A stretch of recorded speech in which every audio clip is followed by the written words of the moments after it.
ये चीज़ें पहले हो जाती तो ये इतने महीने ज़ाया ना होते और बच्ची आज अपने घर में होती। मैं तो उनसे यही बोलूँगी कि मेरी बच्ची में आप अपनी बच्ची देखें, तो बच्चे तो सबके बराबर होते हैं। वो उनके पास थी तो तब भी हमें अजियत में थी, क्योंकि हम सोचते थे कि हमारी बच्ची के साथ क्या सलूक हो रहा है। अस्सलाम वालेकुम। दुआ ज़हरा की वालदा के साथ एक बार फिर मौजूद हैं। अस्सलाम वालेकुम। आपने केस हमने शुरू में आप देख रही थी और ज़ाहिर है आपने बहुत सारी चीज़ें देखी जिसमें केस शुरू में ख़राब हो रहा था और उसके बाद अब काफ़ी बेहतर हो गया है। तो आप क्या समझती हैं कि अब केस में जिस तरह टर्न आया है, तो अब क्या तवक्कुआत हैं? ज़ाहिर है इंसाफ़ अदालतों ने देना है, इसी इदारों ने देना है। देखें, केस तो सबके सामने ही है और पहले दिन से हम जो चीज़ बोल रहे थे वही चीज़ आपके सबके सामने आई। तो लेकिन शिकवा यही है कि इतने महीने जो ज़ाया हुए, 3 महीने हम लोगों ने अज़ियत में रहे और हमारे साथ हमारी बच्ची अज़ियत में उधर। तो अगर ये चीज़ें पहले हो जाती तो ये इतने महीने ज़ाया ना होते और बच्ची आज अपने घर में होती। तो अब लोकेशन भी आ गई, मेडिकल रिपोर्ट आपने देखी, बिल्कुल सामने आ गई सबके। अच्छा, सिंध हाई कोर्ट में आज भी आपने केस देखा कि अदालत ने कहा कि जब जुर्म यहाँ हुआ है, बच्ची अगवा यहाँ से हुई है, तो उसको फौरी तौर पर यहाँ लाना चाहिए। अब ये इख्तियार है पुलिस का, तो पुलिस से और पुलिस के हाई एफ्स जो हैं उनसे क्या कहेंगे आप? मैं तो देखें, हमें तो आपको पता है घर में ज़रा सी कोई प्रॉब्लम हो जाए तो आप पुलिस के पास ही जाते हैं। मैं एक औरत होते हैं होने के नाते में एक चीज़ में जो मुझे समझ है, तो हम उनके पास ही जाते हैं इंसाफ के लिए। तो हमें तो उनसे बहुत उम्मीद थी और अभी भी हमें उनसे उम्मीद है कि वो जो चलें, जो कुताहियाँ हो गई हैं, जो काम टाइम पे नहीं हुआ, अभी भी वो जो नहीं हमारा साथ दें और जो भी वो कर सकते हैं, जो मदद कर सकते हैं वो करें, ताकि जो इतना कुछ नुकसान हुआ है ना, तो वो अच्छा काम करके ताकि वो अपना, उनका नाम भी होगा। आपको पता है हर चीज़ सब दुनिया के सामने होती है, नाम भी होगा और हमारी एक माँ बाप की दुआ भी लगेगी उनको। तो मैं तो उनसे यही बोलूँगी कि मेरी बच्ची में आप अपनी बच्ची देखें, तो बच्चे तो सबके बराबर होते हैं। तो आप हमारा साथ दें, अभी भी साथ दें और जो चीज़ें ख़राब हैं उसको सही करें और हमारी मदद करें। मैं यही कह सकती हूँ उनको। अच्छा, सिंध हाई कोर्ट ने इजाज़त दी है आज के बच्ची को लाया जाए यहाँ, पुलिस को हुक्म दिया है कि आप ले आ सकते हैं, कोई रुकावट नहीं होगी। तो जब आपको पता चला कि यहाँ से ज़ाहिर मुल्ज़मान के पास ही ये अगवा करके रखा हुआ था, उसके बाद फिर बच्ची का दरख्वास्त आपको पता चला होगा कि एकदम दरख्वास्त दी गई कि अब वहाँ पर भी हालात अच्छे नहीं है, अब वहाँ से लाहौर के शेल्टर होम में चली गई, तो उस वक्त क्या कैफियत थी आप लोगों की?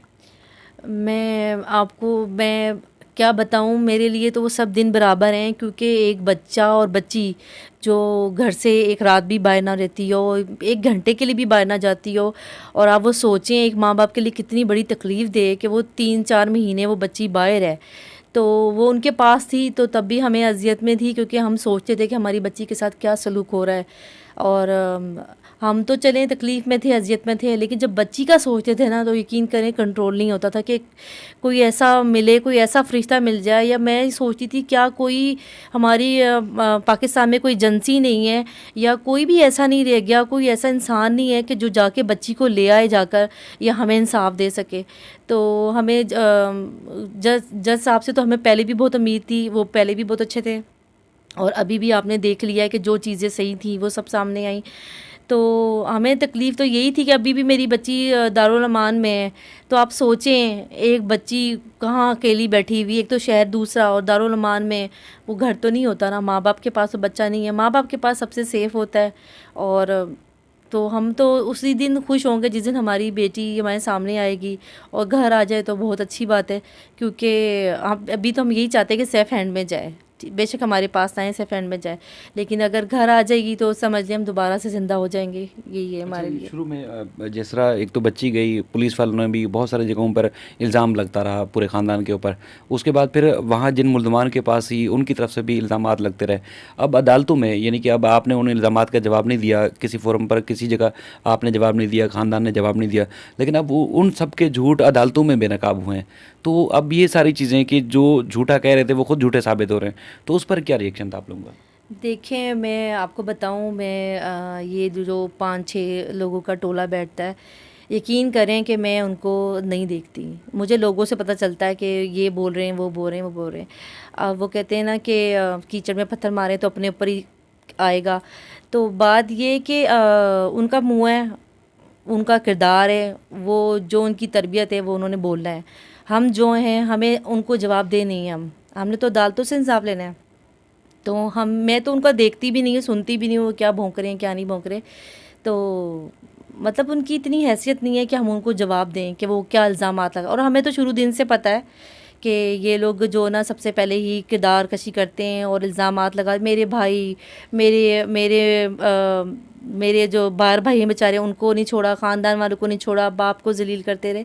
तो ये घटिया लोगों की निशानी होती है, ये अच्छे लोग तो कोई नहीं होते। क्योंकि बच्ची तो देखें हमारी है, हम जाने अदालत जाने, हम जाने या वो लोग जानते। तो इसमें अगर दूसरे लोग बीच में आकर वो एक ज़बरदस्ती कर रहे हैं कि आप नहीं करें, आप ऐसे हैं, आप बुरे हैं, कैसे कर सकते हैं आप? ये तो माँ बाप का राइट है ना कि आपका बच्चा अगर कहीं कुएं में गिर गया तो आप वहाँ से निकालें। आप क्या कहेंगे, कुएं में गिर गया तो उसको मरने दें, उसको आप निकालेंगे ना? हड्डियाँ टूट जाएं, बच्चे का एक्सीडेंट हो जाए, तब भी आप बच्चे को बचाते हैं, इलाज करवाते हैं। तो माँ बाप का यही हक होता है कि बच्चा कहीं फंस गया या कुछ हो गया तो आप उसको आपने उसकी मदद करें। तो ये लोग तो घटिया लोग हैं, मैं इनका क्या जवाब दूँ? इनको तो इतनी औकात नहीं है कि मैं जवाब दूँ उनको। अच्छा, सोशल मीडिया पे काफ़ी टाइम बाद आप आई हैं, मतलब मेरी रिक्वेस्ट पे आपने टाइम दिया है। अब बहुत सारे लोग कह रहे हैं कि मेहदी साहब अदालतों में नज़र नहीं आते, आप अदालतों में नज़र नहीं आते हैं, तो क्या वजह है आप लोग अदालतों में पेश क्यों नहीं हो रहे, मेहदी साहब क्यों नहीं आते अदालत? अभी तो वो इसलिए नहीं आए थे, उनकी थोड़ी सी तबीयत ठीक नहीं थी। और दूसरी बात ये कि हमें ज़ुबान भाई ने मना किया था कि आपको ज़रूरत नहीं है, क्या मैं हूँ तो मैं ऐसे ही फ़ाइट करूँगा जैसे अपनी बहन के लिए कर रहा हूँ। तो जब ज़रूरत पड़ती थी जिस चीज़ की, इनके बाबा, ज़ारा के बाबा जाते थे तो मैं खुद ही कम जा रही थी। उन्होंने मुझे कहा कि मैं हूँ तो आपको जाने की ज़रूरत नहीं है। तो जब मेरी ज़रूरत जहाँ पड़ेगी मैं जाऊँगी। मुझे किसी ने नहीं मैं ना किसी से डरती हूँ और ना वो किसी से डरते हैं। तो जहाँ ज़रूरत पड़ेगी हम जाएंगे, जहाँ हमें ज़रूरत नहीं होती हम नहीं जाते। तो अब एक ईद के कुछ दिन पहले, बल्कि ईद के दिनों में ही एक बेटी की, आपकी दूसरी बड़ी बेटी की वीडियो आई थी। उसमें लोगों ने काफ़ी यानी कि बहुत अफसोस किया कि एक बहन बहन के लिए तड़प रही है। तो अब बच्चियाँ जो हैं, छोटी बहनें जो हैं, क्या वो दुआ को भूली हैं या आज भी उसी तरह याद करती हैं जिस तरह पहले कर रही थी? मेरी जो दूसरी बेटी है सकीना, वो आप उसको देखें वो कितनी ज़्यादा कमज़ोर हो गई है। वो नहीं सही से खाना खा रही है और मुझसे रोज़ जब भी ये कोई बात होती है ना, हम टीवी पे देख रहे होते हैं या कोई न्यूज़ देख रहे होते हैं, तो मुझसे पूछती है मम्मा ज़ारा आ जाएगी ना घर? तो मैं अब उसको क्या जवाब दूँ ना? फिर मैं इसको बोलती हूँ हाँ बेटे इंशाल्लाह आ जाएगी। मतलब आप सोचें, एक बच्चा आपसे एक चीज़ मांगे और आप उसको ना दे सकें तो आपको क्या होता है? तो वो तो उसकी बहन है। दोनों बहनें इकट्ठी रहती थी। छोटी तो बहुत छोटी है, लेकिन जब मैं उसकी तस्वीर देख रही होती हूँ तो वो देखती है, देखती रहेगी और फिर देखने के बाद वो मेरा चेहरा देखती है और चुप करके चली जाती है। तो जितनी तकलीफ़ में हमने गुजारा है ना, मैं कहती हूँ कि मैं आपको बता नहीं सकती कि हम लोगों ने इतने ईदें और इतने दिन कितनी अज़ियत में हमने गुजारे हैं। वो मैं अल्लाह ना करे किसी के माँ बाप ऐसे गुजारे। अच्छा, एक चीज़, ज़ाहिर है 13-14 साल बेटी आपके पास थी, तो बच्ची से जो कहलवाया जाता रहा मुख्तलिफ़ जगहों पर, इंटरव्यूज़ वगैरह, तो आप क्या समझ रहे हैं उसके अंदर इतनी हिम्मत थी कि वो इस तरह अपने बाप के साथ या किसी फैमिली के किसी मेंबर के खिलाफ कोई ऐसी बात कर सके? ये क्या वजह है कि आप बोल रही हो? देखें, मेरी बेटी यकीन करें वो इतनी सादी थी, अगर मैं कभी पानी मांगती थी ना तो वो अपने बाबा को पकड़ा देती थी। आप बच्चे का यहाँ से, बच्चे तो कितने होशियार चालाक होते हैं, अगर वो पानी मांग रहे हैं तो मैं मुझे पकड़ा दे करती थी। वो इतनी सादी थी। और मैंने जो उसके वर्ड सुने, वो जो बोलती थी जिस तरीके से, तो बड़ी मुझे हैरानगी होती थी कि एक बच्चा जो 4 क्लास में पढ़ रहा है वो इतना, मतलब कि हमें इन चीज़ों का नहीं पता जो चीज़ें उससे बुलाई जा रही थी। देखें ये तो अब आम हो गया, आपने देख रहे हैं कितनी बच्चियाँ, कोई 9 साल की बच्ची है, कोई 11 साल की बच्ची है। जब ये अगवा करते हैं तो ये थोड़ी बोलेंगे कि पेरेंट्स बहुत अच्छे थे। वो पहले यही बोलते हैं कि भी पेरेंट्स मारते थे, पेरेंट्स पता नहीं बेच रहे थे, पेरेंट्स शादी करना चाह रहे थे। तो ये तो एक बहुत नॉर्मल सी छोटी सी बात है। तो ये तो हमें शुरू दिन से पता है। जब बच्ची गई थी और हमें मिल नहीं रही थी, जब उसका बयान आया तो हम समझ गए थे। हमें वकील ने बता दिया था कि बस आप तैयार हो जाएं, अब ये ना इल्ज़ामात लगने शुरू हो जाएंगे। तो वो ज़ाहिर सी बात है, जो उनके पास बच्ची 14 साल की बच्ची हो और वो किसी गैर लोगों के पास, और आपने देख लिया है वो कैसे लोग हैं, तो उनके पास बच्ची होगी तो वो जो बोलेंगे ना तो वो करना। मुझे भी कोई ले जाएगा तो मुझे गन पॉइंट पे रखे या नशे दे और बोले तुमने ये बोलना है, तुम्हारे माँ बाप को मार देंगे, तुम्हारे बच्चों को मार देंगे, मैंने भी वही बोलना है जो मुझे बोलना पड़ेगा, मजबूरी है। अच्छा, ये अदालतों ने तो अब रास्ता खोल दिया है, तो अब कब लग रहा है कि कब तक बच्ची वापस आ सकती है? मैं तो सुबह से हज़ार दफ़ा मेरी अम्मी मुझसे पूछ चुकी हैं बच्ची अब कब आनी है, बच्ची कब आनी है। तो मैं यही बोल रही थी, मैं क्या हो सकता है पुलिस चली गई हो, शाम में चली गई हो तो वो कल तक पहुंच जाए। तो मुझे तो यही है कि जल्द से जल्द आ जाए।